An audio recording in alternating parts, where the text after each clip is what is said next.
नमस्कार दोस्तों, स्वागत है आपका भाई पढ़ ले के यूट्यूब चैनल पर। तो जो भी नए स्टूडेंट्स हैं उन्हें मैं थोड़ा सा एक्सप्लेन कर देता हूँ कि हम यूपीएससी सिविल सर्विसेज एग्जाम के प्रीलिम्स 2026 के लिए लास्ट 12 ईयर्स के प्रीवियस ईयर क्वेश्चंस को सॉल्व कर रहे हैं।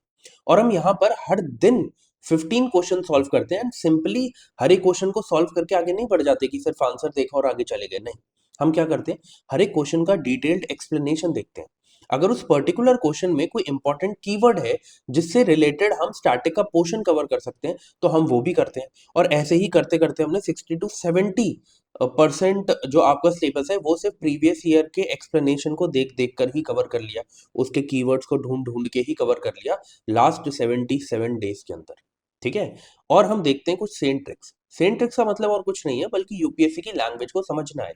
क्योंकि हमने देखा है प्रीवियस ईयर पेपर्स को सॉल्व करके कि यूपीएससी की एक सर्टेन लैंग्वेज है जिसको समझकर हम बहुत सारी स्टेटमेंट्स ऐसी हैं जिन्हें डिलीट कर सकते हैं, जिन्हें अपने आंसर से एलिमिनेट कर सकते हैं। ठीक है। अब आपको ये पता होना चाहिए मंडे टू फ्राइडे आपको ये क्लासेस देखने को मिलेंगी। ठीक है। और दोपहर 2:05 पर मैं इसे अपलोड कर देता हूँ। डे नंबर 78 तक हमने क्या किया, 2014 से लेके 2022 तक के प्रीवियस ईयर पेपर्स को कंप्लीट कर लिया। डे नंबर 75 से हमने 2023 का प्रीवियस ईयर पेपर स्टार्ट किया था एंड आज है डे नंबर 78 जहां पर हम क्वेश्चन नंबर 46 से लेके क्वेश्चन नंबर 60 तक को कंप्लीट करेंगे प्रॉपरली। ठीक है। जो भी बच्चे नए हैं उन्हें मैं बोल देता हूँ कि आप क्या कर सकते हैं, आप इस क्लास को देख लीजिए एज अ ट्रायल क्लास। उसके बाद आप डे नंबर 1 पे जाना और वहां से चीजों को देखना स्टार्ट करना, ताकि आपका कोई भी क्वेश्चन कोई भी प्रीवियस ईयर पेपर छूटे ना। मैंने प्लेलिस्ट बना रखी है, उस प्लेलिस्ट में जाके आप देख सकते हैं डे 1 से लेके अभी तक। ओके। और कुछ ज्यादा नहीं बचा, 2023, 2024 और 2025 के पेपर बचे हैं, ये भी कुछ दिन में कंप्लीट हो जाएंगे। ठीक है। चलिए अब अपनी क्लास की तरफ चलते हैं। अब इस चीज को समझिए जरा कि पहला जो क्वेश्चन है ये प्योर स्टैटिक क्वेश्चन है ना। इसमें ऐसा नहीं किया जा सकता कि आप कोई ट्रिक लगाएं या आप कुछ यूपीएससी की लैंग्वेज को समझें, इतना आपको पता होना चाहिए। अब आप ये कैसे करेंगे, देखो ये क्वेश्चन है एंशंट हिस्ट्री का। एंशंट हिस्ट्री में कुछ इंपॉर्टेंट बुक्स हैं जिनके बारे में आपको पता होना चाहिए। ओके। मैंने एंशंट हिस्ट्री से रिलेटेड लेक्चर्स करवाए हैं जिसमें मैंने क्या किया है, क्लास 12th की जो आपकी एनसीईआरटी है उसमें जो थीम्स इन इंडियन हिस्ट्री का पार्ट 1 है वो मैंने कंप्लीट करवाया है आपको 5 लेक्चर्स में। ठीक है। उसमें हमारी जो एंशंट हिस्ट्री है वो पूरी की पूरी कवर हो चुकी है। उसमें एक चीज रह गई है कि मैंने आपको वहां पर जो बुक्स हैं, जो इंपॉर्टेंट बुक्स है वो नहीं करवाई है। तो मैं क्या करूंगा, मैं कुछ ज्यादा बुक्स नहीं है, 15 से 17 बुक्स हैं जो इंपॉर्टेंट है, वो मैं आपको एक लेक्चर में करवा दूंगा आराम से विद ट्रिक्स कि कैसे याद कर सकते हैं। ठीक है। तो अभी क्या करते हैं, अभी इस क्वेश्चन को देख लेते हैं, बट जितनी टोटल बुक्स हैं वो मैं आपको उसमें करवा दूंगा और वो उसी प्लेलिस्ट में ऐड कर दूंगा। ठीक है। बस एक ही चीज रह गई है, वो है ये बुक्स, और वो मैं करवा दूंगा आपको। अब देखो जरा यहाँ पर डायरेक्टली, अब देखो इसमें कुछ समझने के लिए नहीं है, इसमें कुछ वैसे नहीं है कि आपको मैं समझा दूँ, आपको एक्सप्लेन कर दूँ। इसमें डायरेक्टली हमें नाम याद करने हैं, वो मैं आपको बता देता हूँ। सबसे पहले यहाँ पे लिखा हुआ है देवी चंद्र गुप्ता। क्या इसके ऑथर बिल्हाना थे? नहीं। इसके ऑथर कौन थे? इसके ऑथर थे विशाखा दत्ता। एक मिनट, चलो इधर ही लिख देते हैं, छोड़ो। ठीक है। उसके बाद हमीरा महाकाव्य क्या नया चंद्र सूरी ने लिखी है? बिल्कुल सही बात है, तो ये ऑप्शन करेक्ट था। मिलिंद पन्हा, ये किसने लिखी है? क्या नाग अर्जुन ने लिखी है? नहीं, आपको याद रखना था ये किसने लिखी है, ये नागसेन ने लिखी है। अब आप सोच रहे होगे अच्छा नागसेना तो हमने कहीं नाम सुना था। आपने देखा प्रीवियस ईयर पेपर में इनके बारे में बताया गया, इनके बारे में क्वेश्चन आया था। तो उन्होंने अब क्या किया, उन्होंने इनसे रिलेटेड एक बुक डाल दी। यही मैं आपको कहता हूं कि जब भी प्रीवियस ईयर पेपर में कोई भी कीवर्ड पूछा गया हो, कोई भी कीवर्ड पूछा गया हो, कीवर्ड में कुछ भी आ सकता है, कोई कॉन्सेप्ट हो, कोई भी राइटर का नाम हो, कोई भी बुक हो, तो उनसे रिलेटेड आगे क्वेश्चन पूछा जाता है। हो सकता है वो क्वेश्चन मतलब कि फुल फ्लेजेड क्वेश्चन ना हो, स्टेटमेंट्स वाला, लेकिन पेयर में भी क्वेश्चंस पूछे जा सकते हैं, है ना। इसीलिए मैं कहता हूं कि हर एक साल का जो आपका पेपर है, अगर आप उसकी कीवर्ड्स को कर लेते हैं ना, तो आपका बहुत सारा सिलेबस वैसे ही कंप्लीट हो जाता है। ठीक है। तो ये वाली जो स्टेटमेंट है ये भी गलत थी। फिर नितिव नितिवा क्या मित्रा जो है, ये किसने लिखी? क्या ये सोमदेव सूरी ने लिखी है? तो बिल्कुल ये सोमदेव सूरी ने ही लिखी है। ये एकदम ठीक बात है। तो इसमें ओनली टू जो था वो करेक्ट आंसर था। बट क्या हमें सिर्फ इतना करके आगे बढ़ जाना है? नहीं।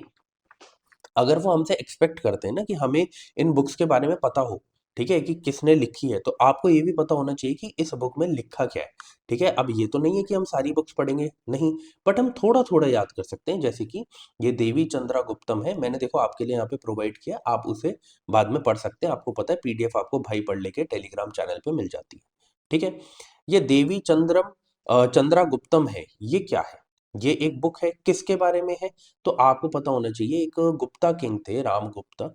ठीक है, उन्होंने सरेंडर किया था कि वो अपनी क्वीन ध्रुव देवी को शाका इन्वेडर्स को दे देंगे। बट क्या हुआ कि ध्रुव देवी के डिस्गाइज में चंद्रगुप्ता के जो ब्रदर हैं, यंगर ब्रदर जो है चंद्रगुप्ता, वो क्वीन के डिस्गाइज में जाते हैं और एनिमी को किल कर देते हैं। ठीक है, तो ये इस बुक में इसके बारे में स्टोरी है।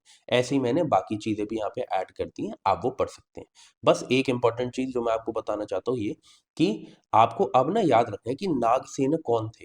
क्योंकि ना मुझे ऐसा लगता है आगे जब क्वेश्चन पूछा जाएगा तो वो ये कर सकते हैं कि ये बुद्धिज्म से जुड़े हुए हैं या जैनिज्म से जुड़े हुए हैं या कोई और रिलीजन से जुड़े हुए हैं। तो आपको याद रखना है नागसेन जो थे वो थेरावादा बुद्धिस्ट ट्रेडिशन से जुड़े हुए हैं। आपको पता है थेरावादा क्या है?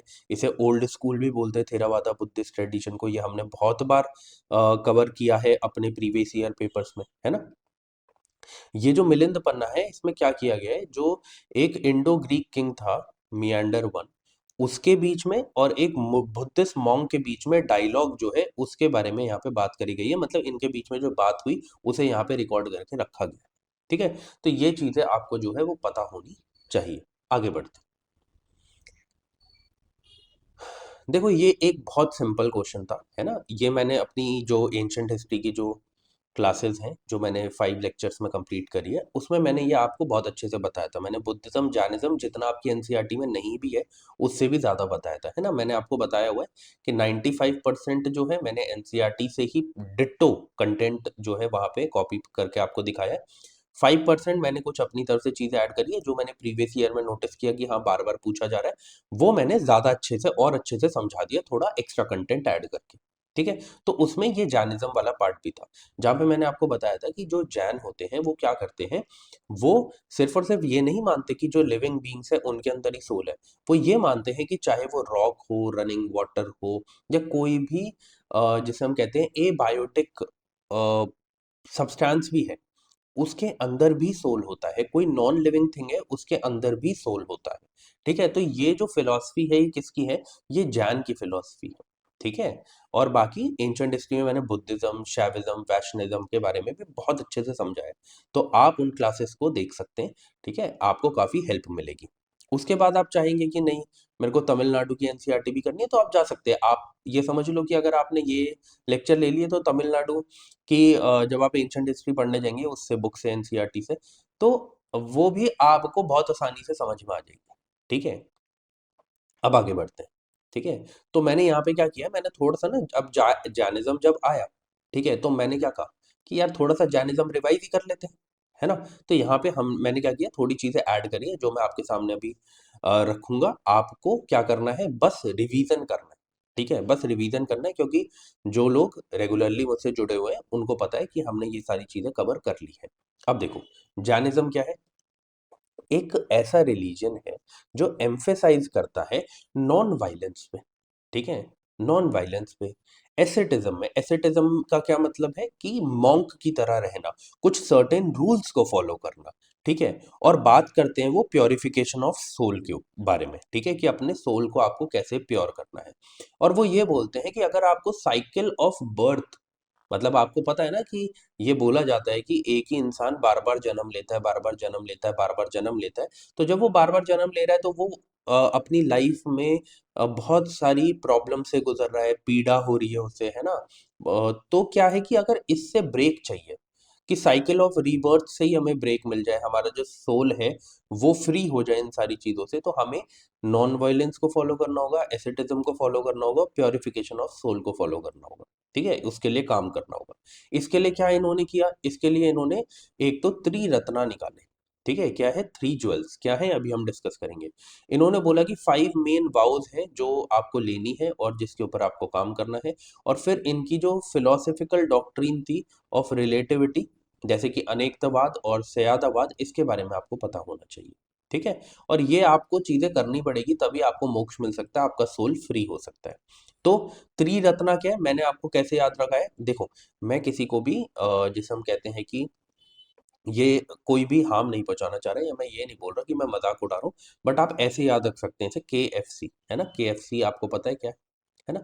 तो K से क्या है कि राइट नॉलेज, F से क्या है राइट फेथ, और C से क्या है राइट कंडक्ट। इसे प्लीज कोई भी अदरवाइज मत लेना, बस याद करने का एक तरीका है। अब देखो, पंच महाव्रत की बात करें या मैं उसकी बात करूं, वो 5 मेन वाउस कौन सी है, तो वो है अहिंसा, कि आपको नॉन वायलेंस को फॉलो करना है। सत्य, आपको हमेशा सच बोलना है। असत्य की बात करी गई है, इसका मतलब है कि अ, अस्तेय की बात करी गई है। अस्तेय का मतलब क्या है कि आपको कभी भी कोई भी चीज चुरानी नहीं है। फिर अपारिग्रह का मतलब क्या है कि आपको किसी भी चीज का पोजेशन नहीं रखना है, मतलब कि आपको ये नहीं करना कि ये गाड़ी मेरी, ठीक है, ये जमीन मेरी, ठीक है, ये सारी चीजें नहीं करना, आपको नॉन पोजेशन की तरफ जाना है, आपको नॉन अटैचमेंट रखनी है। ब्रह्मचार्य है ना, ये तो हर एक रिलीजन में हमें देखने को मिलता है। फिर कुछ फिलॉसफीज थी जैसे अनेकतावाद, वो कहते थे कि कोई भी चीज एब्सोल्यूट नहीं है, कि सिर्फ यही एक चीज है जो सच है, ऐसा नहीं है, बहुत सारे सच है। ठीक है, बहुत सारे व्यू पॉइंट्स है, बहुत सारे सच हो सकते हैं, मल्टीपल फेसेट्स हैं रियलिटी के। सिर्फ एक ही चीज रियलिटी नहीं है कि हमने मान लिया कि सिर्फ यही चीज है जो रियलिटी, ऐसा नहीं है। ठीक है, मैं रियलिटी का मतलब आप गॉड से समझिए। ठीक है, ऐसा नहीं है, बहुत सारी चीजें हैं जो बहुत सारी तरीके से हो सकती हैं, और इसलिए वो बोलते हैं नॉन एब्सोल्यूटिज्म की तरफ जाते हैं, कि जो लोग ये बोलते हैं कि सिर्फ यही सच्चाई है, इसके अलावा कुछ भी सच्चाई नहीं है ना, बहुत सारे रिलीजियस लीडर्स बोलते हैं। ठीक है, तो जैन ये मानते हैं कि ऐसा नहीं है। फिर ऊपर से सबसे बड़ी बात कि वो गॉड को ही नहीं मानते, तो इस वजह से उनका जो है, उनका अनेकतावाद की तरफ जो है वो झुकाव है, उस फिलॉसफी की तरफ झुकाव है। सयादवाद की बात करें तो आपको देखने को मिलेगा थ्योरी ऑफ कंडीशनड प्रिडिक्शन, कि हो भी सकता है और नहीं भी हो सकता है। ठीक है, फिर न्यायवाद की बात करें तो वो ये क्या है, ये पार्शियल व्यू पॉइंट्स, वही मैंने बताया कि एक एब्सोल्यूटिज्म नहीं है। ठीक है, बहुत सारे व्यू पॉइंट्स हो सकते हैं। ये रिजेक्ट करते हैं कि कोई भी गॉड नहीं है, याद रखना प्लीज। ठीक है, ये बिलीव करते हैं कि हर एक सोल, जैसे ये जीवा बोलते हैं, ठीक है, वो डिवाइन है। ओके, वो डिवाइन है और उसे लिबरेशन मिल सकती है। कैसे, उसको क्या बोला गया, उसे बोला गया कैवल्य। जैसे आपको पता है कि बुद्धिज्म में निर्वाणा जिसे बोलते हैं, यहाँ पे उसे कैवल्य बोलते हैं। ठीक है, आई होप आपको बात समझ में आई होगी।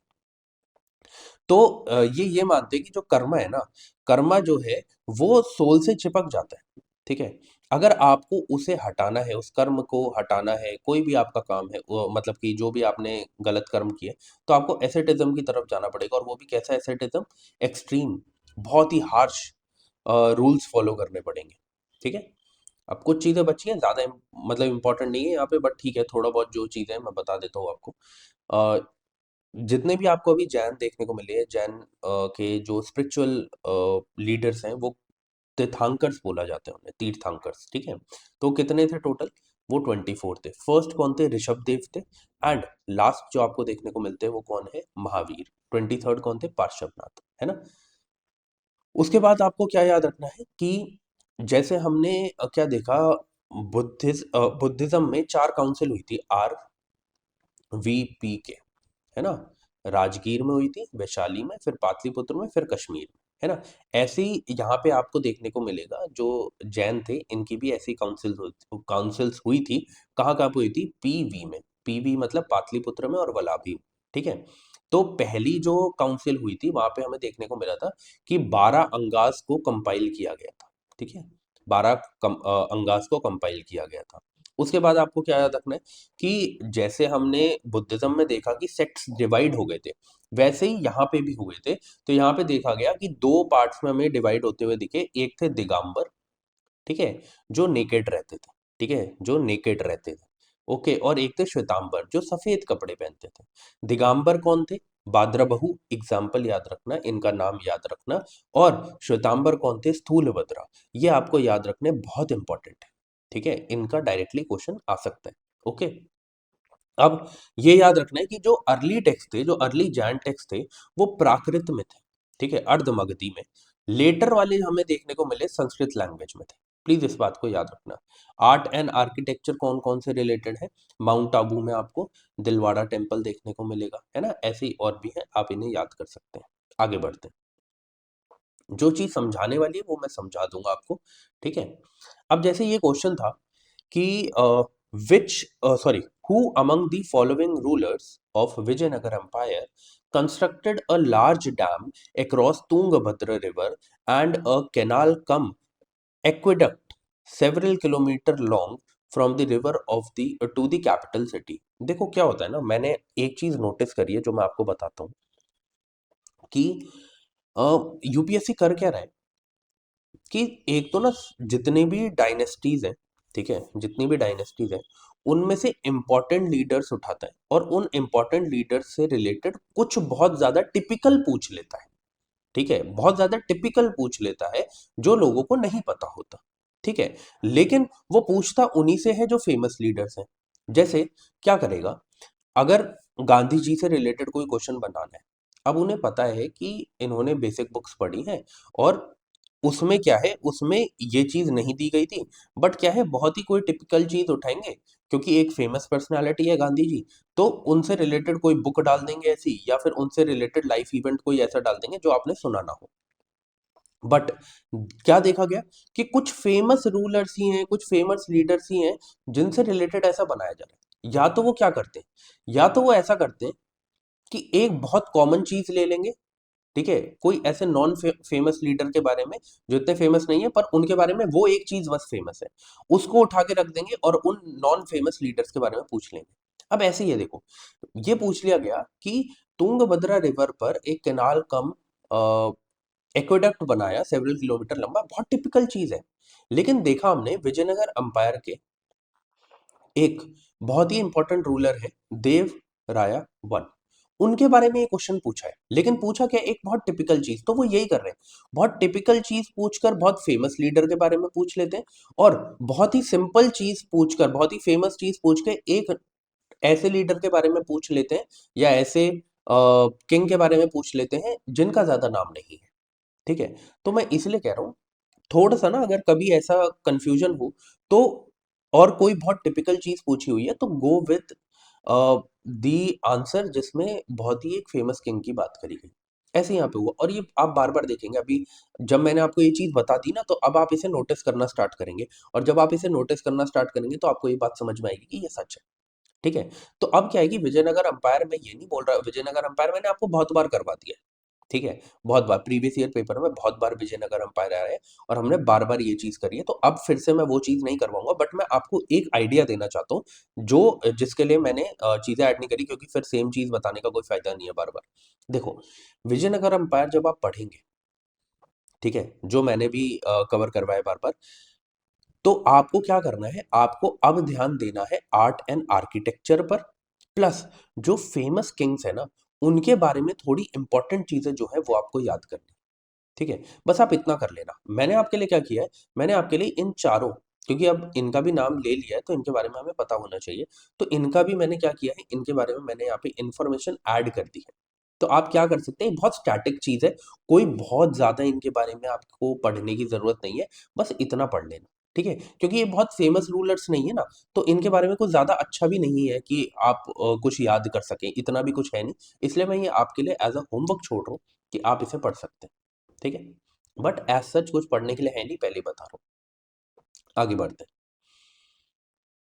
ओके, ये एक इम्पॉर्टेंट चीज है जो आपको पता होना चाहिए। हम क्या करेंगे, एक बार ना पोर्तुगीज इन इंडिया को थोड़ा सा रिवाइज कर लेंगे अभी। ठीक है, इसके बाद, इस क्वेश्चन को सॉल्व करने के बाद, क्योंकि पोर्तुगीज जो है अ, वो काफी एक इम्पॉर्टेंट पार्ट प्ले करते हैं हमारी इंडियन हिस्ट्री में। ठीक है, मॉडर्न हिस्ट्री में। तो इस वजह से हमें इन्हें पढ़ना बहुत जरूरी है इनके बारे में, क्योंकि ये वो लोग थे जो सबसे पहले इंडिया में आते हैं, ठीक है, और सबसे लास्ट में इंडिया से जाते हैं, है ना। आपको पता है 1961 में ये जाते हैं वापस, और आए कब थे? आए थे ये 1490s में, मेनली अगर बात करें तो 1498 में, है ना।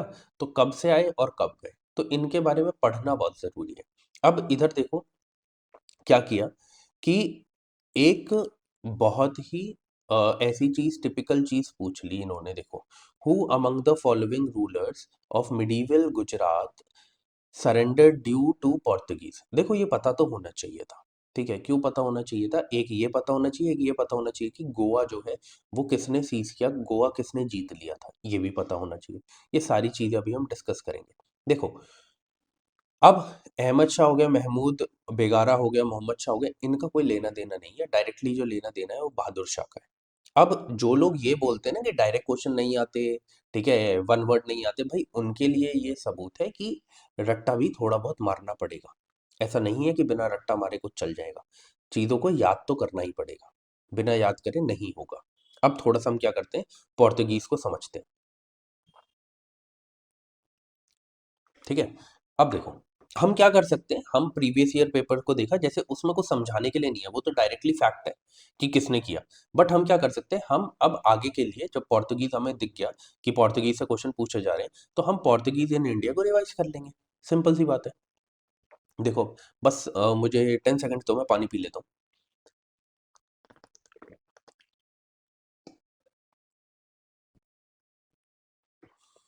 ओके, अब देखो जरा, बोला गया है जो ये पोर्तुगीज थे, they were the first Europeans to arrive in India and last to leave. अभी ये मैंने बात बता दी, 1498 मेनली बात करें इस पे आए, 1961 में गए।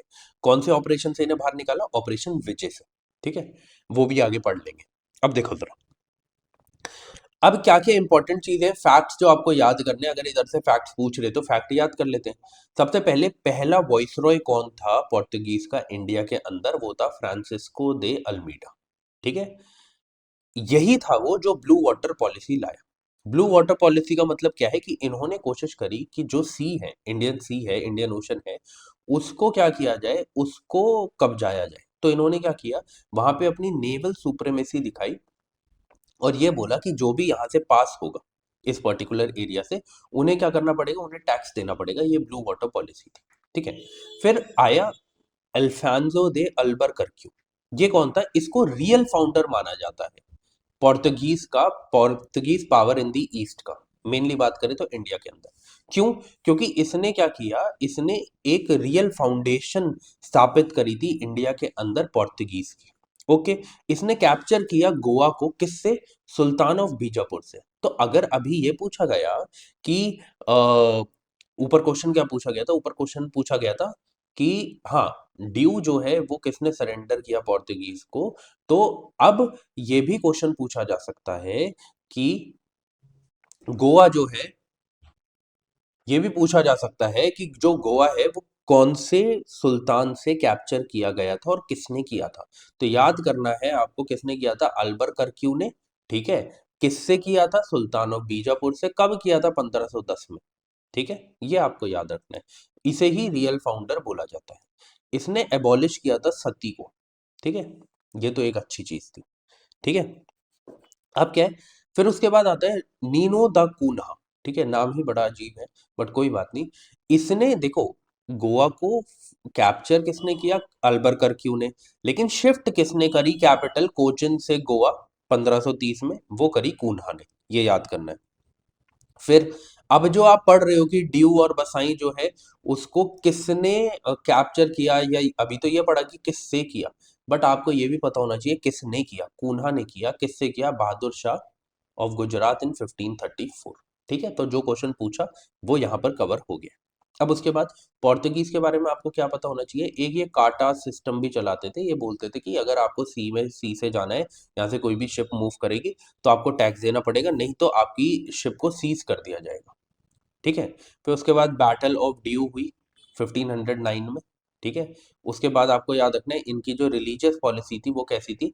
बहुत ही इनटॉलरेंट थे ये बाकी रिलीजन्स को लेकर, ठीक है। ये चीज आपको याद रखनी है। आगे बढ़ते हैं, थोड़ा सा और पढ़ लेते हैं इनके बारे में। वही चीज बोलूंगा जो इंपॉर्टेंट है, ठीक है, वही पढ़ाऊंगा क्योंकि वही पूछी जा सकती है। अब ये क्वेश्चन एक बार पूछा गया था कि ओल्ड वर्ल्ड से न्यू वर्ल्ड की तरफ, ठीक है, कौन सी क्रॉप थी जो लाई गई थी, है ना। तो आपको याद रखना है पोर्तुगीज जो थे वो कौन कौन सी क्रॉप इंडिया में इंट्रोड्यूस करते हैं। टोबैको, पोटैटो, टोमेटो, मेज, कैश्यू, मतलब आपके हो गए ये, क्या कहते हैं उन्हें हिंदी में, अरे यार हिंदी में ही भूल गया मैं, चलो कोई बात, काजू, हाँ जी, पाइनएप्पल, पपाया, ठीक है।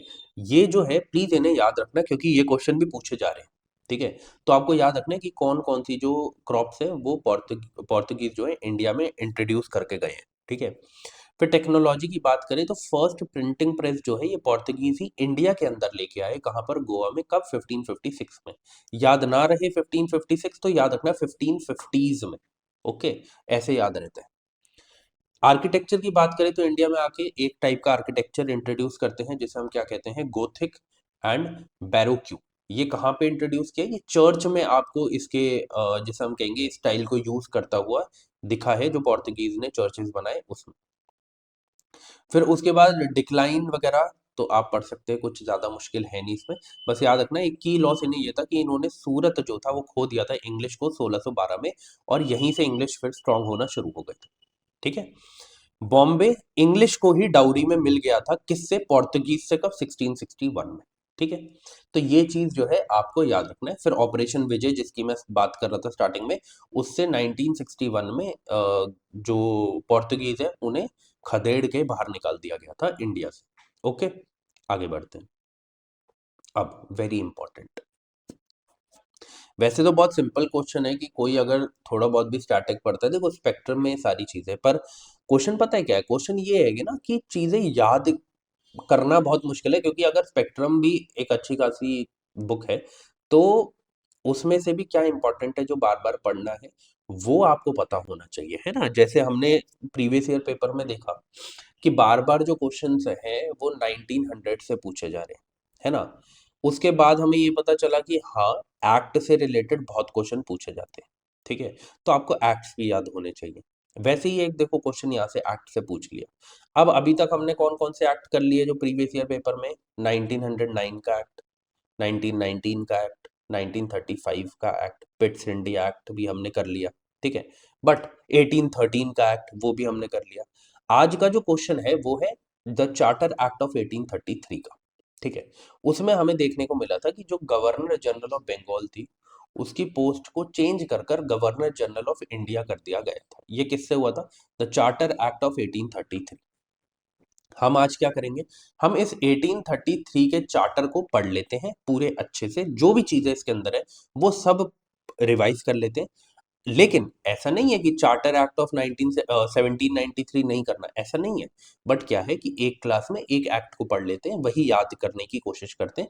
इसे आप याद रखना कि सारे एक्ट पढ़ना जरूरी है, तो आपको एक्ट याद करने हैं, उससे क्वेश्चन आ रहे हैं। पिट्स इंडिया एक्ट हम कर चुके हैं पहले, ठीक है। बस इतनी चीज याद रखना कि उन थीम्स को पकड़ने की कोशिश करो जहां से क्वेश्चन आ रहे हैं, और उन पर ज्यादा मेहनत करो, ठीक है। अब देखो जरा इसे पढ़ते हैं, द चार्टर एक्ट ऑफ 1833। इसमें क्या होता है कि आपको पता है कि 1813 में जो जो ब्रिटिश आपको कंपनी देखने को मिलती है, ये ब्रिटिश ईस्ट इंडिया कंपनी, इसकी सारे ट्रेड की जो पावर्स थी वो छीन ली गई थी, मतलब जो इनकी मोनोपोली थी वो खत्म कर दी गई थी। अब बाकी यूरोपियंस भी ट्रेड कर सकते थे, बट इनकी जो चाइना के साथ टी का ट्रेड था उसमें मोनोपोली इनकी नहीं ली गई, मतलब कि छीनी गई थी। बट 1833 में 20 साल बाद क्या होता है, उसको भी छीन लिया जाता है कि in they lost all trading rights including the China tea trade, okay. अब ये पहले एक कौन कैसी कंपनी थी, ये पहली एक ट्रेडिंग कंपनी थी, बट अब कैसी हो गई, ये सिर्फ और सिर्फ प्योरली एडमिनिस्ट्रेटिव बॉडी रह गई, क्योंकि अब इनके ट्रेडिंग राइट्स को छीन लिया गया, ठीक है। और अब ये किसके बिहाफ पे इंडिया के अंदर गवर्न कर रहे थे या रूल कर रहे थे, ब्रिटिश क्राउन के, ठीक है, ब्रिटिश क्राउन के बिहाफ पे। अब 1833 के एक्ट में क्या होता है, सबसे पहले तो जो हमें क्वेश्चन पूछा गया कि गवर्नर जनरल ऑफ बंगाल को हटाकर, उस पोस्ट को हटाकर गवर्नर जनरल ऑफ इंडिया में कन्वर्ट कर दिया जाता है, और पहले गवर्नर जनरल ऑफ इंडिया कौन बनते हैं, लॉर्ड विलियम बेंटिंक, ठीक है। ये चीज आपको याद रखनी है। उसके बाद हमें क्या याद रखना है कि पहली बार 1833 के चार्टर एक्ट से गवर्नर जनरल की जो काउंसिल थी उसमें एक लॉ मेंबर को ऐड किया गया। ठीक है, पहले 3 मेंबर थे, अब चौथा मेंबर भी ऐड किया गया। कौन था? लॉ मेंबर था वो। ठीक है, और यही था कि अगले साल फिर हमें देखने को मिला 1834 में कि यहाँ पर लॉज को जो है, जो लॉज है उसे कोडिफाई करना स्टार्ट कर दिया गया। ठीक है, अब जो लॉज थे उन्हें रेगुलेशंस की जगह एक्ट बोला जाने लगा।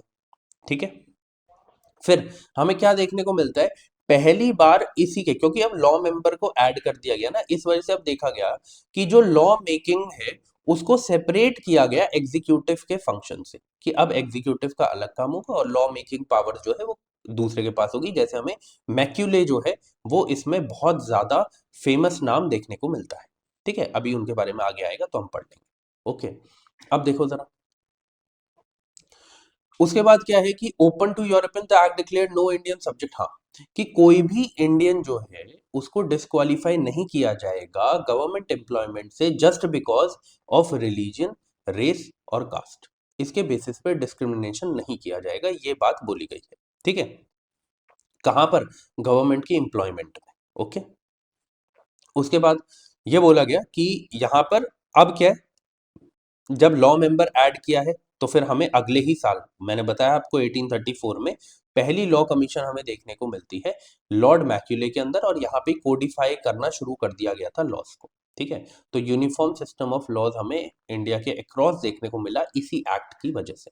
ठीक है, यहाँ पे लिखा भी हुआ है, took a step forward towards modern legislation and codified laws. ठीक है, ये चीज आपको याद रखनी है, इससे ज्यादा कुछ पढ़ने की जरूरत नहीं है 1833 के चार्टर के बारे में। आगे बढ़ते हैं। अब ये जो क्वेश्चन है, जननी सुरक्षा योजना। ठीक है, अब ये क्वेश्चन उस टाइम पर पूछ लिया होगा क्योंकि ये स्कीम किसी रीजन की वजह से न्यूज में रही होगी। ठीक है, क्या हमें इसको अब रट्टा मारना है, याद करना है? नहीं, देखो मैं बता रहा हूं, एक स्कीम के ऊपर अगर फुल फ्लेजेड क्वेश्चन आ गया तो फिर से उसके बारे में कोई पूछे, उसके बारे में क्वेश्चन आए, मुश्किल है। ठीक है, अब क्या है, किसके बारे में पढ़ना है? करंट अफेयर्स में जो भी आपकी स्कीम चल रही है उनके बारे में आपको पढ़ना है। अच्छा, हमें कैसे पता चलेगा कौन सी करंट अफेयर्स में चल रही है? मैंने आपके लिए मंथली करंट अफेयर्स के सेशन प्रोवाइड करे हुए हैं, है ना, आपको प्लेलिस्ट में मिल जाएंगे। आप वहां पे जाइए, उसे पढ़ना स्टार्ट करिए। आपको क्वेश्चंस की फॉर्म में मैंने करंट अफेयर्स करवाई है, उसमें मैंने वो सारी स्कीम्स भी ऐड करी हैं जो कि न्यूज में है ना। मैं तो सारा, जितने भी आपके सब्जेक्ट हो गए, पॉलिटी से लेके आपके एनवायरनमेंट तक, जितने भी आपके इंपॉर्टेंट क्वेश्चंस करंट अफेयर्स के देखने को मिलते हैं वो मैंने वहां पे ऐड करे हैं, सेम इसी फॉर्मेट में जिस फॉर्मेट में यूपीएससी आपके क्वेश्चंस बना रहा है। ठीक है, तो आप उसे जाके देख सकते हैं। अब क्योंकि ये क्वेश्चन आया था, अब ये वापस तो नहीं आने वाला, तो हम क्या करेंगे, हम इसको फिर भी एक बार पढ़ लेते हैं, थोड़ी लैंग्वेज समझने की कोशिश करते हैं, यूपीएससी जैसे पूछता है। ठीक है, अब इसमें जो है पहली चीज देखो, it is a safe motherhood invention intervention of the state health departments. अब देखो मैंने आपको क्या बोला है, जब भी यूपीएससी ने ये किया है कि अगर ये बोला है कि ये चीज ये स्टार्ट कर रहा है, ये चीज ये मिनिस्ट्री कर रही है, ये चीज ये इंटरनेशनल ऑर्गेनाइजेशन कर रही है, वो आपको पता है कि अभी तक जितना भी हमने पेपर सॉल्व करे हैं 2014 से, सब में गलत दी है। और ऐसे यहाँ पे किया, ये किसी स्टेट हेल्थ डिपार्टमेंट के अंडर नहीं आता, ये उनका इंटरवेंशन नहीं, ये किसका इंटरवेंशन है? ठीक है, ये इंटरवेंशन है नेशनल हेल्थ मिशन का। नेशनल हेल्थ मिशन का शॉर्ट फॉर्म में लिख रहा हूं क्योंकि आगे लिखा हुआ है सब। ओके, क्या इसका ऑब्जेक्टिव था कि मैटरनल एंड नियोनेटल मोर्टेलिटी जो है उसको रिड्यूस करना है अमंग पुअर प्रेग्नेंट वुमेन? बिल्कुल, जननी सुरक्षा, यही मतलब है। ठीक है, it aims to promote institutional delivery among poor pregnant women? बिल्कुल ठीक है। Its objective includes providing public health facilities to sick infants up to 1 year of age. नहीं यार, जननी की सुरक्षा की बात करी गई है ना। ठीक है, बच्चे की सुरक्षा का तो नाम फिर इधर नाम में भी कुछ चेंज हमें देखने को मिलता, ऐसा नहीं है। ठीक है, और ऊपर से इन्होंने एक एज फैक्टर भी डाल दिया था। तो मेरे को पता था कि जब भी ये ऐसा करते हैं कि आपको दो दो डेटा देखने को मिल रहे हैं एक ही स्टेटमेंट के अंदर, तो हाँ कहीं ना कहीं मुझे झोल है, ये बात समझ में आती है। ठीक है, और ऐसा ही था कि ऐसा कोई भी ऑब्जेक्टिव इस स्कीम के अंदर देखने को नहीं मिला था। ठीक है, तो अब ना इसके लिए देखो, हर चीज आप लैंग्वेज समझकर, हर चीज आप ट्रिक से नहीं कर सकते हो। कुछ चीजें आपको नॉलेज से भी करनी पड़ेंगी, इसलिए मैं कहता हूं नॉलेज प्लस एप्टीट्यूड दोनों ही इंपॉर्टेंट है। प्लीज कोई इस गलत फहमी में मत रहना कि आप एप्टीट्यूड के साथ सारा का सारा पेपर कर जाएंगे, या आप इस गलत फहमी में मत रहना कि आप नॉलेज के साथ सारा पेपर कर जाएंगे, ऐसा नहीं हो पाता है। ठीक है, बहुत लोग कहते हैं कि 30 क्वेश्चन जो है वही सॉल्वेबल है एग्जाम में। मेरे हिसाब से ऐसा नहीं है। ठीक है, मेरे हिसाब से ऐसा नहीं है, क्योंकि अ, अगर आप अपने कोर सब्जेक्ट्स को स्ट्रांग रखते हैं एंड आपकी एनवायरनमेंट, इंटरनेशनल रिलेशंस और साइंस एंड टेक पे अच्छी कमांड है, तो आप इससे ज़्यादा क्वेश्चंस ऑब्वियसली कर सकते हैं। बट हाँ, पढ़ना तो पड़ेगा। ठीक है, बिना पढ़े नहीं काम चलेगा। Plus aptitude is very important. ठीक है, अब देखो जरा इस स्कीम के बारे में, अगर आपको पढ़ना है तो मैंने आपके लिए यहाँ पे चीजें ऐड कर दी हैं, बट फिर भी मैं ये कहूंगा कि टाइम वेस्ट मत करना, सिर्फ उन्हीं चीजों पे टाइम दो जैसे जो मैं आपको स्कीम्स करंट अफेयर्स में करवा रहा हूँ, उनको कंप्लीट कर लो। इसका वापस आने का कोई चांस नहीं है। बस इतना याद रखना कि ये सेंट्रली स्पॉन्सर्ड स्कीम है और नेशनल हेल्थ मिशन के अंडर आती है। किस चीज से रिलेटेड है? कि जो मैटरनल और नियोनेटल मोर्टेलिटी है, उसको हमें क्या करना है, उसे हमें कम करना है। ठीक है, बस इससे रिलेटेड है, इतना याद कर लेना और स्पेसिफिकेशन में मत जाना। जब एक बार क्वेश्चन पूछ लिया ना इतनी डेप्थ में, तो अब फिर से नहीं आने वाला हूं। ठीक है, आगे बढ़ते हैं। ऐसे ये है एनीमिया मुक्त भारत स्ट्रैटेजी जो है, ये भी एक अच्छा क्वेश्चन पूछ लिया इन्होंने। ठीक है, बट फिर भी मैंने क्या किया है, मैंने इसको क्यों ऐड किया, देखो ये स्कीम आई थी 2005 में, तो इसके बारे में फिर भी हम पढ़ लेंगे। ठीक है, क्योंकि अब 20 साल हो चुके हैं इसे कंप्लीट, तो हम पढ़ लेंगे। बट मुझे नहीं लगता कि एक बार अगर एक अच्छा खासा क्वेश्चन पूछ लिया तो फिर से पूछा जाए। ठीक है, एक मिनट, 2012 में नहीं, ये तो 2018 में आई है, सॉरी, 2018 में आई है। वही मैं कंफ्यूज हो गया था। हाँ, तो ये देखो उस टाइम पर क्या है कि इसके बारे में पढ़ने की जरूरत नहीं है, इसीलिए क्योंकि उस टाइम पर इसे पूछा गया, क्योंकि 5 साल जो है पूरे हो गए थे 2023 में, इस वजह से ये क्वेश्चन पूछा गया। अब मैंने इससे रिलेटेड आगे इन्फॉर्मेशन ऐड कर दी है, बट आपको अगर पढ़नी है तो आप पढ़ लेना, नहीं पढ़नी तो कोई बात नहीं। सिर्फ उन स्कीम्स को कर लो जो मैं करंट अफेयर्स में करवा रहा हूँ, जो बजट में आपको इंट्रोड्यूस होती हुई दिखी हैं, जिनको 5 10 15 साल हो चुके हैं, उनको ही आप पढ़ो। ठीक है, जैसे कि ये देखो, अब देखो ये ना बहुत कॉमन सेंस वाला क्वेश्चन था। क्यों कॉमन सेंस वाला क्वेश्चन था? देखो, एनीमिया आपको पता है किसकी कमी की वजह से होता है? मेनली आयरन की कमी की वजह से होते हुए दिखता है। तो यहां पर पहली ही स्टेटमेंट में लिखा, it provides prophylactic calcium supplementation. Calcium की सप्लीमेंटेशन क्यों देंगे? आयरन की देंगे। समझे? तो ये कैच था इसमें, जिसकी वजह से पहली स्टेटमेंट हो जाती है गलत। फिर उसके बाद, it runs a campaign for delayed cord clamping at the time of child birth. वैसे भी सिंपल स्टेटमेंट है और ये सच्चाई भी है। ठीक है, it provide the periodic deworming to the children and adolescents. बिल्कुल सही बात है, सिंपल स्टेटमेंट है।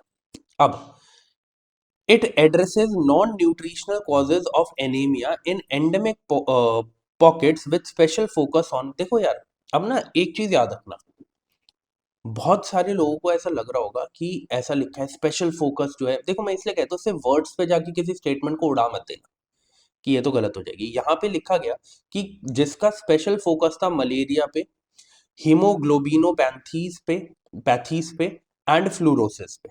ठीक है, अब आपके दिमाग में क्या आता कि यार स्पेशल फोकस लिखा है, क्या होगा, सही नहीं होगा? इसलिए मैं कहता हूँ कि पूरी पूरी स्टेटमेंट के सेंस पे जाओ, सिर्फ एक वर्ड देखकर चीजों को गलत मत कर देना। बिल्कुल ऐसा इसमें देखा गया कि जैसे यहाँ पे सप्लीमेंटेशन की बात करी गई, तो ऐसे ही यहाँ पे एड्रेस किया गया नॉन न्यूट्रिशनल कॉजेज को भी, जो एनीमिया से रिलेटेड हमें देखने को गई, जिस पर स्पेशल फोकस किया गया मलेरिया पर, हीमोग्लोबिन ग्लोबिन पैथीज पर और फ्लूरोसिस पे।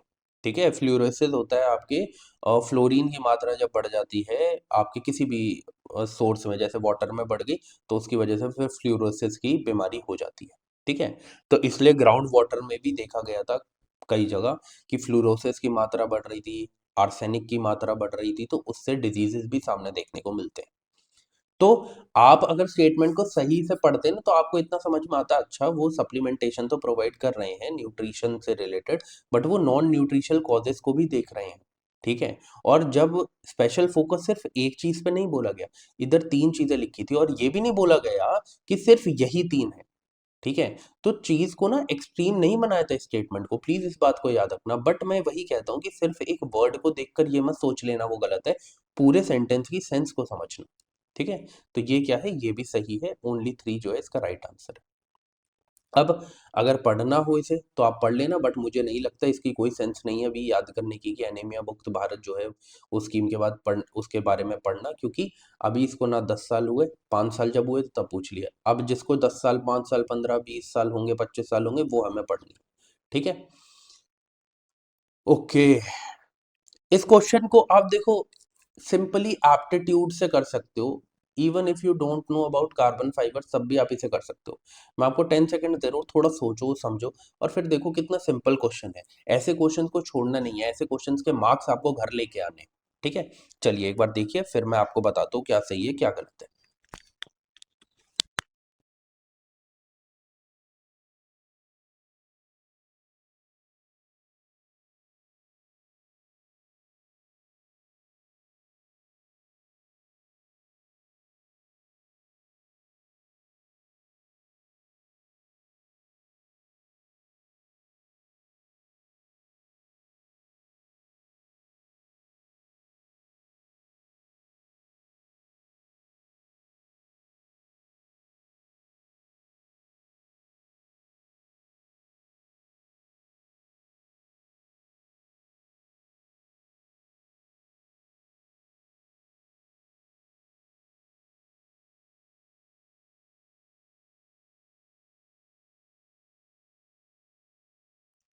चलिए, थोड़ा 20-30 सेकंड गले को रेस्ट देना पड़ता है ना। अब देखो जरा, इस स्टेटमेंट को आप एप्टीट्यूड से कर सकते थे, without any knowledge. What is the reason? देखो, बोला गया carbon fibres are used in manufacture of components used in automobiles and aircrafts. अब इधर ये नहीं बोला कि सिर्फ यहीं पे यूज किया जाता है। एक बहुत सिंपल स्टेटमेंट देखने को मिली ना, कि कार्बन फाइबर्स को मैन्युफैक्चरिंग के लिए यूज कर रहे हैं ऑटोमोबाइल्स की और एयरक्राफ्ट्स की। अब ये नहीं बोला गया कि एयरक्राफ्ट में किस चीज के अंदर, ऑटोमोबाइल्स में किस चीज के अंदर, नहीं बोला गया। तो ऐसे बहुत वाइड स्टेटमेंट है, और ऐसी स्टेटमेंट्स सही होती हैं जब तक वो सिंपल है, उसमें बहुत ज्यादा कॉम्प्लिकेशंस नहीं डाली गई है। ठीक है, तो ये करेक्ट है। बट वहीं पर आप आ जाओ, यहाँ पे क्या बोला गया, carbon fibres once used can not be recycled. आप एक बात सोचो, कोई भी क्या न्यू टेक्नोलॉजी आपको देखने को मिलेगी जो हम सस्टेनेबिलिटी की तरफ ना लेके जाएं जिसे?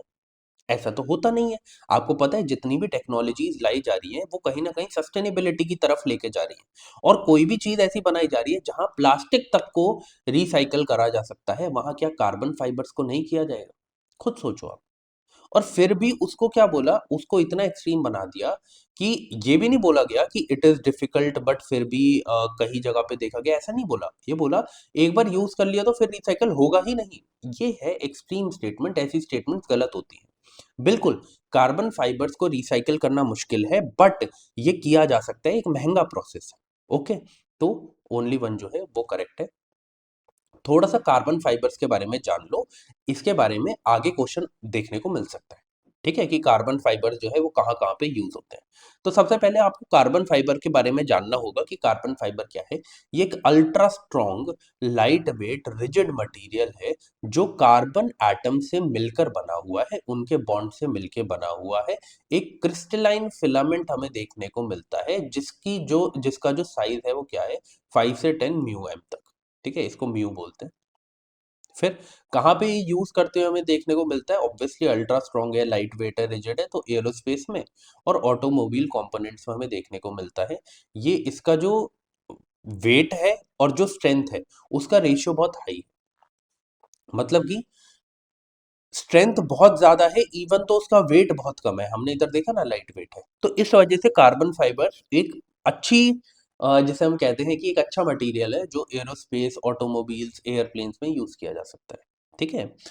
इसके जो आप देखेंगे और क्या इसके अंदर आपको एक फेवर्ड चीज देखने को मिलेगी जिसकी वजह से इसे इन सेक्टर्स में यूज किया जा रहा है, वो ये है कि केमिकल रेजिस्टेंस इसकी काफी ज्यादा हाई है, इजीली रिएक्ट नहीं करता चीजों के साथ, प्लस थर्मल एक्सपेंशन जो है वो कम है। ओके, ये चीज आपको याद रखनी। रिसाइकलिंग कॉम्प्लेक्स है बट पॉसिबल है, ठीक है, ये आपको याद रखना है। आगे बढ़ते।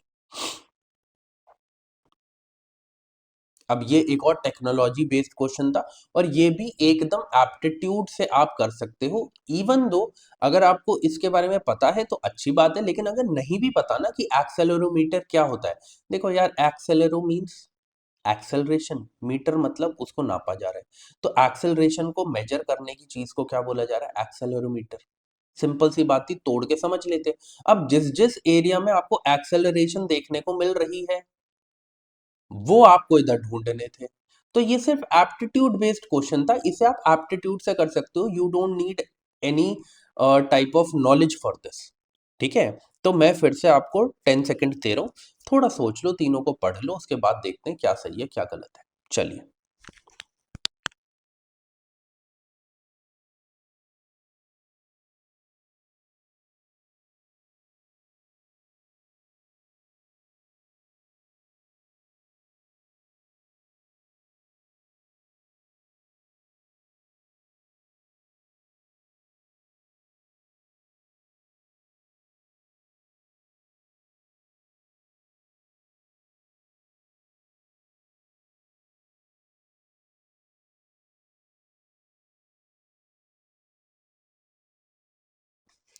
चलिए, देखिए, होता क्या है ना कि जब भी ऐसा टेक्नोलॉजी से रिलेटेड क्वेश्चन बोला जाता है और बहुत ही पॉजिटिव स्टेटमेंट्स होती हैं, कुछ मतलब नेगेटिव स्टेटमेंट नहीं होती है, तो यूजुअली वो सारी स्टेटमेंट ठीक होती है। वैसे यहाँ पे बोला गया detection of car crash collision which results in the deployment of air bags almost instantaneously, उसमें इस एक्सेलरोमीटर को यूज किया जाता है। बिल्कुल एक सही बात है, ठीक है। ऑब्वियसली क्या है कि उसमें इसे यूज किया जाएगा। फिर उसके बाद क्या है कि जो हमें free fall of laptop towards the ground which results in immediate turning of the hard drive, उसको डिटेक्ट करने के लिए एक्सेलरोमीटर को स्टार्ट किया जाता है। इधर क्या हमें एक्सेलरेशन देखने को मिल रही है, बिल्कुल देखने को मिल रही है। क्या इधर एक्सेलरेशन देखने को मिल रही है, फ्री फॉल जो है वो भी तो एक एक्सेलरेशन ही है, नेचुरल एक्सेलरेशन है, ठीक है। तो ये भी, इसमें भी एक्सेलरेशन देखने को मिल रही है, नेचुरल एक्सेलरेशन देखने को मिल रही है, फ्री फॉल, ठीक है। तो बिल्कुल इसमें भी हमें देखने को मिलेगा। मैंने क्या कहा, जहां पे एक्सेलरेशन नाम से ही पता चल रहा है, detection of tilt of smartphone which results in the rotation of the display between portrait and landscape mode. आप इस तरीके से आपका फोन होता है, ठीक है। आप मूवी देख रहे हैं, इधर आपको मूवी दिख रही है, आप एकदम से फोन को रोटेट करते हैं, ठीक है। अब वो मूवी आपकी फुल स्क्रीन पे आ गई।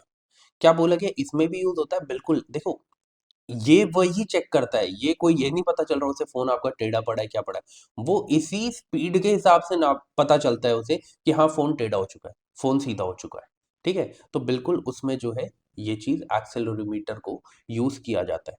अब इतना सिंपल नहीं है, इसके अंदर और टेक्नोलॉजीज है जिन्हें यूज किया जाता है, जैसे कि पेजियो इलेक्ट्रिक, कैपेसिटिव, MEMS, और पेजियो रेजिस्टिव। इन्हें यूज कर कर जो अभी हमने चीजें देखी है ना, जैसे कि फ़ोन को टेढ़ा करने से स्क्रीन जो है वो फुल स्क्रीन हो जा रही है, ठीक है, एयर बैग्स खुल रहे हैं गाड़ियों में, फ्री फॉल के टाइम पर हार्ड ड्राइव बंद हो जा रही है, ये सारी चीज़ें इन चीज़ों की वजह से होती है। वो तो बस एक वाइड नाम दे दिया एक्सेलरोमीटर, ठीक है। कि होता क्या है इसमें, जो मैकेनिकल एनर्जी है फ्री फॉल की वजह से, जो डायरेक्शन चेंज हो रही है, इन सब की वजह से वो इलेक्ट्रिकल एनर्जी में कन्वर्ट होती है, और फिर ऐसे जो प्रिंसिपल्स हैं उनका यूज होता है, एंड देन जो भी हमें फंक्शन देखने को मिल रहा है वो आगे जाकर पूरा होता है, पर्पस पूरा होता है जिसके लिए वो काम, जिसके लिए वो चीज बनाई गई, ठीक है। तो मैं यही कह रहा हूँ कि जब एक नई टेक्नोलॉजी के बारे में पूछा जाता है तो आप ना बहुत ज्यादा अपने दिमाग को ओपन रखना, ठीक है, कि अगर कुछ नेगेटिव नहीं बोला गया तो मैं उस चीज को सही मानूंगा, ठीक है।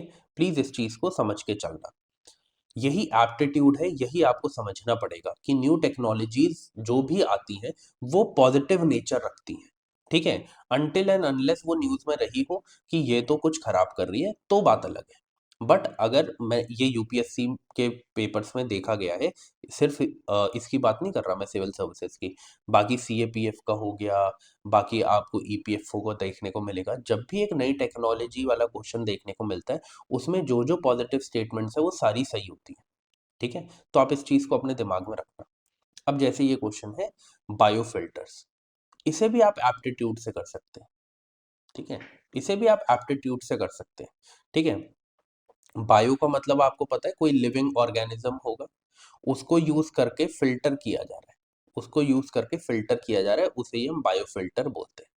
ठीक है, और इधर बताया गया इन बायोफिल्टर्स को कहाँ पे यूज किया जा रहा है, सर्कुलेटिंग एक्वाकल्चर सिस्टम में। एक्वाकल्चर सिस्टम में, एक्वा मीन्स आपको समझ में आ गया, पॉन्ड, ओशन, इन सारी जगहों पे इसे यूज किया जा रहा है। ठीक है, तो अब आपको थोड़ा सा, जब आपने ये देख लिया, अब आपको क्या करना है, अपना एप्टीट्यूड इधर लगाना है और उसके बाद थोड़ी चीज़ों को समझना है और फिर आगे बढ़ना है। ठीक है, तो मैं आपको 10 सेकेंड्स दे रहा हूँ, उसके बाद मैं आपको राइट आंसर बताऊंगा। चलिए।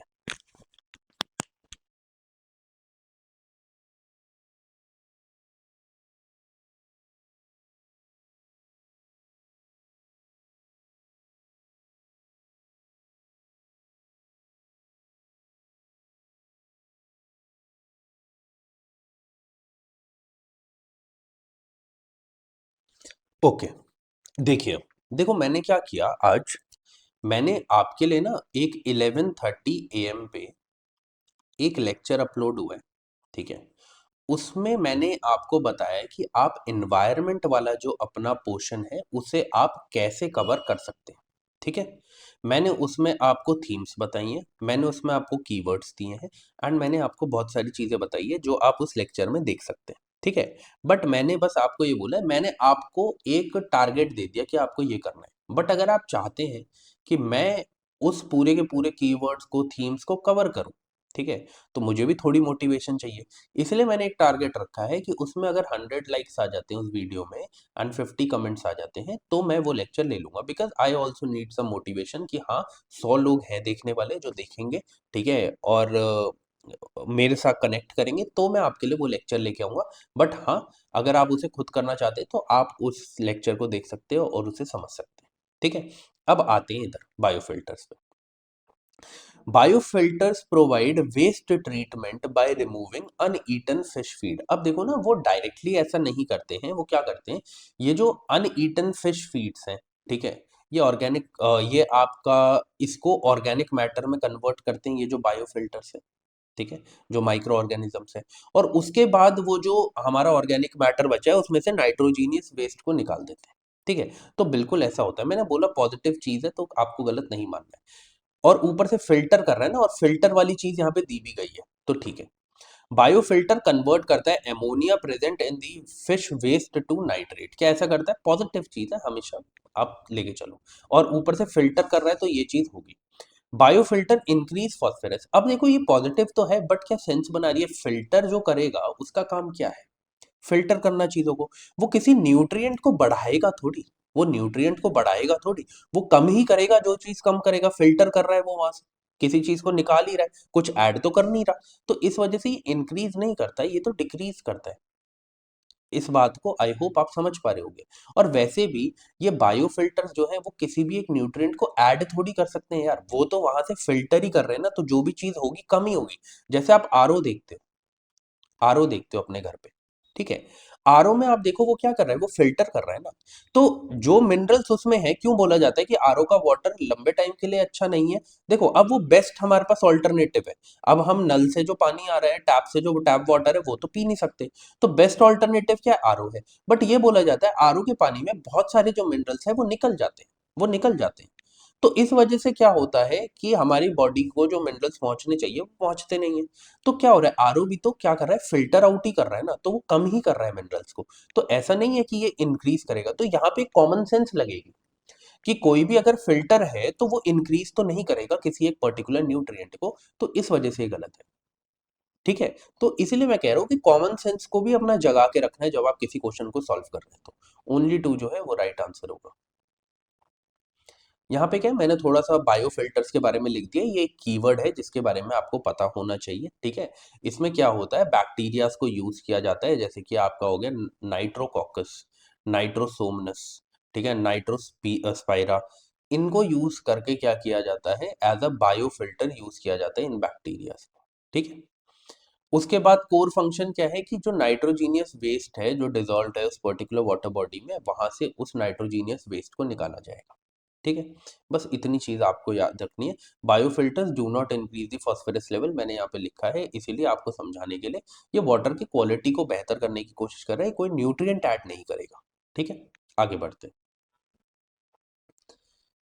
अब ये बहुत ही सिंपल क्वेश्चन है ना, इन साइंस एंड टेक का, जिसमें आपको यहाँ पर सोलर सिस्टम से रिलेटेड कुछ कॉन्सेप्ट्स दिए गए हैं और उससे रिलेटेड क्वेश्चन पूछा है, बट इन्होंने क्या किया, इन्होंने इंटरचेंज कर दिया। जो सिफाइड्स आपको देखने को मिलेगा, ये एक्चुअली वो स्टार्स होते हैं जो ब्राइटन करते हैं और डिम होते हैं पीरियोडिकली, ठीक है। उसके बाद पीरियोडिकली क्यों बोला गया है, क्योंकि एक पर्टिकुलर टाइम है जिसके बाद ये एकदम ब्राइट हो जाएंगे, एकदम डिम हो जाएंगे, एक पर्टिकुलर पीरियड है, इस वजह से पीरियोडिकल यहाँ पे बोला गया है। नेबुला की बात करें तो ये क्या है, नेबुला जाइंट क्लाउड्स होते हैं of dust and gas in space, ठीक है। तो इन दोनों को बस इन्होंने इंटरचेंज कर दिया था।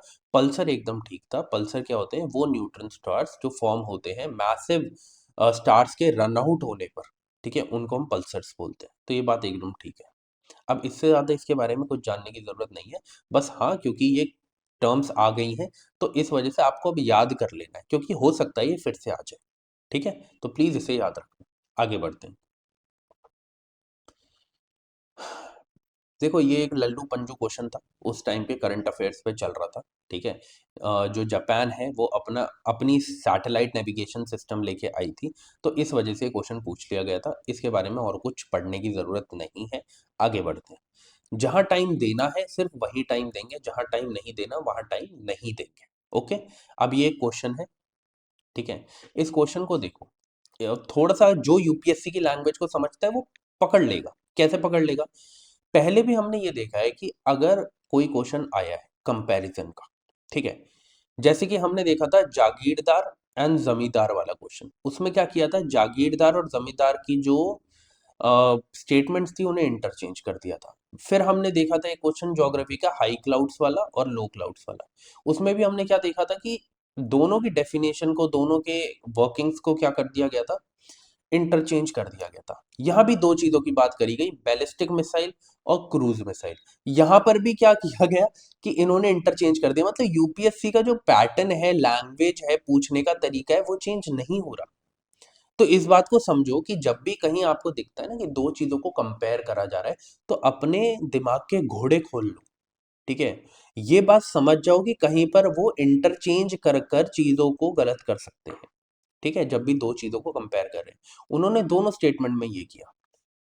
देखो कैसे याद कर सकते थे, बैलिस्टिक मिसाइल्स इंटरकॉन्टिनेंटल भी होती हैं, आपको पता था, ठीक है, इंटरकॉन्टिनेंटल भी होती हैं।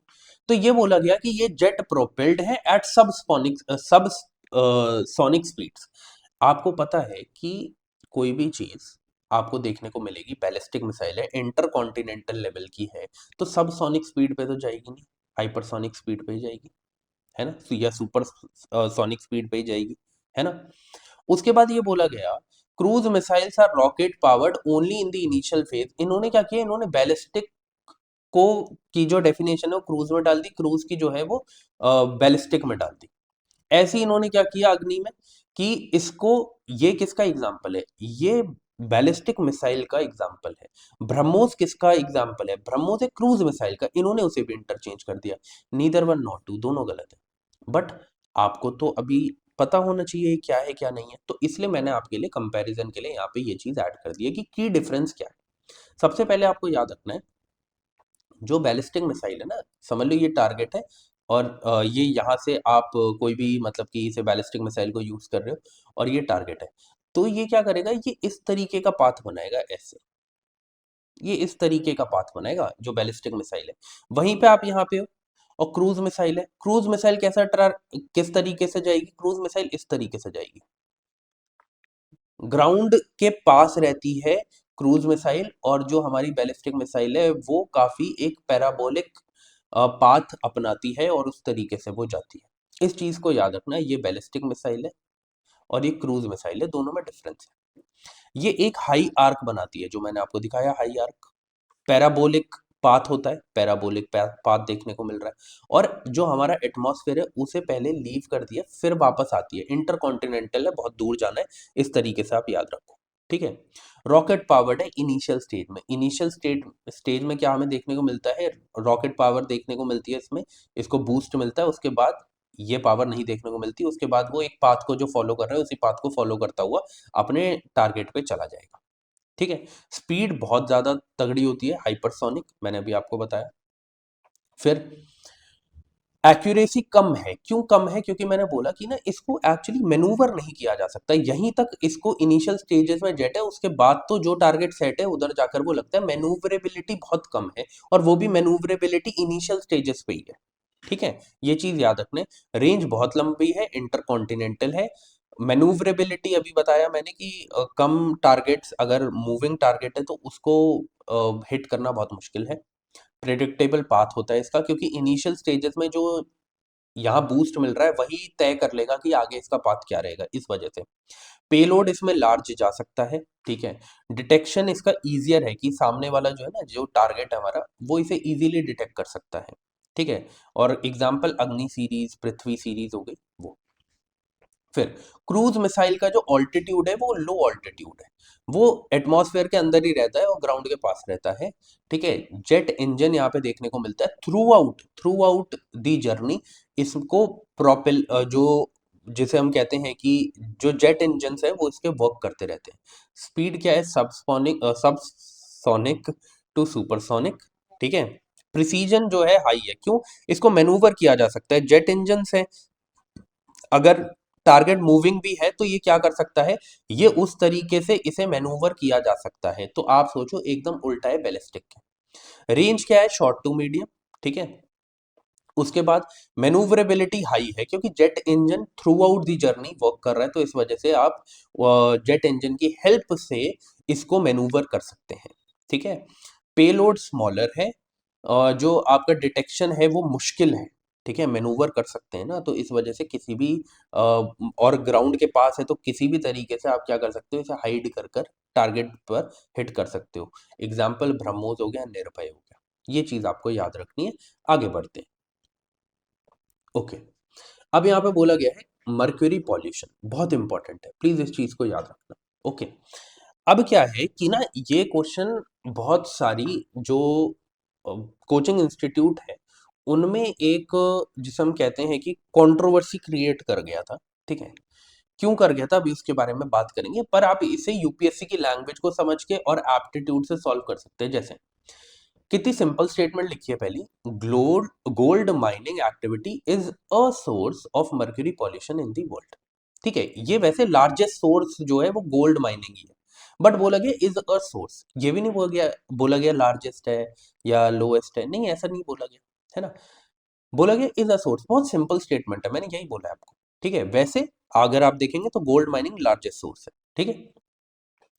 कोल based thermal power plants cause mercury pollution, ये नहीं बोला गया कि coal based thermal power plant are the only one जिसकी वजह से ऐसा होता है, नहीं बोला गया। ये बोला गया कि कॉज करते हैं। ठीक है, कर सकते हैं भाई, इतना सारा पॉल्यूशन वो क्रिएट करते हैं, मर्क्यूरी पॉल्यूशन भी कर सकते हैं, है ना, कुछ एक्सट्रीम नहीं देखने को मिला। बट इधर देखो क्या एक्सट्रीम है, there is no known safe level of exposure to mercury. देखो, अब ना हमें कोई बहुत बड़ा ऐसा सेफ लेवल नहीं देखने को मिलता इसका, कि जो बनाया गया हो। ठीक है। बट फिर भी, क्योंकि यूपीएससी का पता ही है आपको, अगर उसने एक्सट्रीम बनाया है किसी चीज की वजह से तो फिर इसलिए वो गलत करता है, बट कोचिंग इंस्टीट्यूट्स ने इसे सही माना था उस टाइम पर जब आंसर की नहीं आई थी। ठीक है। क्यों, क्योंकि एक बहुत ही मतलब बड़े लेवल पे हमें कोई ऐसी क्लासिफिकेशन नहीं देखने को मिलती जो इस एक्सपोजर को बताती हो कि इतना एक्सपोजर हुआ मर्क्यूरी का तो वो सेफ लेवल के बाहर है। ऐसी बात कहीं नहीं करी गई थी, इस वजह से कोचिंग इंस्टीट्यूट्स में कंफ्यूजन थी। बट मैं आपको बताता हूँ, आप यूपीएससी की लैंग्वेज को समझे हो अगर आज तक, 2014 से अभी तक, तो आपको पता है जब भी वो ऐसी बातें करता है तो वो गलत करता है। तो इसीलिए फिर मैंने भी थोड़ा ढूंढा तो मुझे पता चला कि जो सेफ लेवल है वो कब तक है, वो तब तक है जब तक वो बिलो है 0.01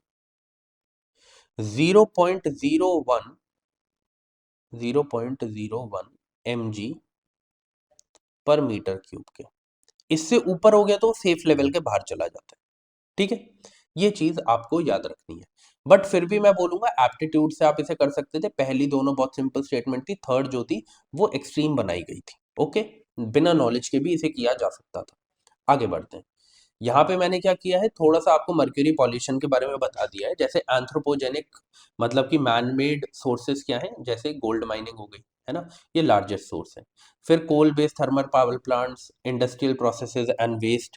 प्लस आपको याद रखना है ना कि पानी के अंदर जो मर्क्यूरी है वो मिथाइल मर्क्यूरी में कन्वर्ट हो जाता है, और फिर वो फिश की बॉडी की हेल्प से, ठीक है, और जैसे जैसे आपको पता है बायो एक्यूमुलेशन और बायो मैग्निफिकेशन दो प्रोसेस है जो आपको पता होना चाहिए। ठीक है, तो इन दोनों प्रोसेसेस की वजह से ही आपको लंबे टाइम में देखने को मिलेगा कि ये जो है वो मैन की बॉडी में भी देखने को मिलेगा। मैन का मतलब मैन वुमेन दोनों, ह्यूमन लिख देता हूँ, ह्यूमंस की बॉडी में देखने को मिलेगा। ठीक है, ये चीज आपको याद रखनी है, क्योंकि जब ये वाटर में मिल जाता है तो फिश की बॉडी में भी हमें देखने को मिलता है, और धीरे धीरे विद फूड चेन जो है जैसे जैसे आगे बढ़ रही है तो उन सब की बॉडी में जाता चला जाता है। ठीक है, हेल्थ इफेक्ट्स क्या है, मिनामता डिजीज आपको यहाँ देखने को मिलेगा। ठीक है, मिनामता डिजीज यहाँ पे आपको देखने को मिलेगा, बहुत इंपॉर्टेंट है। क्वेश्चन डायरेक्टली बाकी पीसीएस में भी पूछा गया, यूपीएससी के वेरियस एग्जाम्स में पूछा गया कि मिनामता डिजीज जो है वो किससे रिलेटेड है, तो आपको याद रखना है मर्क्यूरी पॉल्यूशन से रिलेटेड है। ठीक है, आई होप आपको समझ आया होगा। आगे बढ़ते हैं। देखो, ये भी चीज आप डायरेक्टली सिर्फ और सिर्फ एप्टीट्यूड से कर सकते थे। बहुत सारे क्वेश्चंस हो गए ना देखो जो हम एप्टीट्यूड से कर रहे हैं। तो मैं वही कह रहा हूँ कि knowledge plus aptitude both are important. हर चीज आपकी ऐसी नहीं हो सकती कि आपने पढ़ी हो। ठीक है, आपको पता है करंट अफेयर्स कितनी वाइड है ना, तो हर चीज ऐसा नहीं हो सकता कि आपने पढ़ी हो। तो एप्टीट्यूड भी यूज करना पड़ेगा। जैसे यहाँ पे था ग्रीन हाइड्रोजन से रिलेटेड क्वेश्चन पूछा गया। अब ना ग्रीन हाइड्रोजन से रिलेटेड क्वेश्चन पूछा गया है तो ये मैंने डिस्कस वहां पे भी किया है, जो मैंने आज लेक्चर लिया है, how to cover the environment वाला पार्ट। तो वहां पे मैंने बात करी कि ग्रीन हाइड्रोजन पूछ लिया तो ये मतलब नहीं है कि सिर्फ यही पढ़ना है। अब आपको पढ़ना है ब्राउन, ब्लैक, रेड, ब्लू, सारे हाइड्रोजन आपको पढ़ने हैं कि इनके बीच में डिफरेंस क्या है। अब देखो जरा इधर बोला गया है, अब देखना, can be it can be use directly as a fuel for internal combustion. Obviously green hydrogen जो लाया गया है वो किसके लिए लाया गया है, वो लाया गया है एज अ फ्यूल यूज करने के लिए। तो ऑब्वियसली उसे डायरेक्टली भी यूज कर सकते हो और उसे ब्लेंड करके भी यूज कर सकते हैं। तो डायरेक्टली भी आप उसे यूज कर सकते हो, ब्लेंड करके भी उसे आप यूज कर सकते हो। ठीक है, साथ ही साथ बोला गया it can be used in hydrogen fuel cell to run vehicles. Obviously यार green hydrogen as a fuel लाया तो हाइड्रोजन फ्यूल सेल्स पे तो यूज किया ही जाएगा ना। तो तीनों स्टेटमेंट्स जो थी वो करेक्ट थी। बहुत सिंपल क्वेश्चन था ये, इसमें कुछ ज्यादा दिमाग लगाना था ही नहीं। मैंने बोला एक नई टेक्नोलॉजी आई है तो पॉजिटिव चीजें जहां लिखी होंगी वो करेक्ट होगा। तो मैं यही बोल रहा हूँ, आप इसे देखना, जब एक नई टेक्नोलॉजी आई है तो पॉजिटिव चीजें आप ढूंढने की कोशिश करना, उसमें अगर मिलती है तो अच्छी बात है, नहीं मिलती है तो फिर आप समझना कि गलत हो सकता है। तो आज के लिए बस इतना ही था। बाकी इधर मैंने क्या किया, थोड़ा ग्रीन हाइड्रोजन के बारे में आपको बता दिया है। ग्रीन हाइड्रोजन ऐसा हाइड्रोजन होता है जिसमें से आपको एक भी ग्रीन हाउस गैस नहीं निकलती हुई दिखेगी। ये इसका जो आप देखेंगे ना कि बाय प्रोडक्ट जो होता है, जैसे आपको देखने को मिलता है कि बाकी जो आपके व्हीकल्स हैं जो आपके डीजल पे पेट्रोल पे चल रहे हैं उनके थ्रू जो धुआं निकलता है उसमें बहुत सारे आपको गैसेस देखने को मिलती है। बट ग्रीन हाइड्रोजन का ओनली बाय प्रोडक्ट जो है वो क्या है, वो है वाटर। ठीक है, वाटर वेपर्स। तो इसीलिए आपको याद रखना है कि इसमें से कोई भी ग्रीन हाउस गैस हमें निकलती हुई नहीं दिखती है। आई होप आपको ये बात क्लियर होगी। अब हम मिलते हैं अपनी नेक्स्ट क्लास में, तब तक के लिए जय हिंद।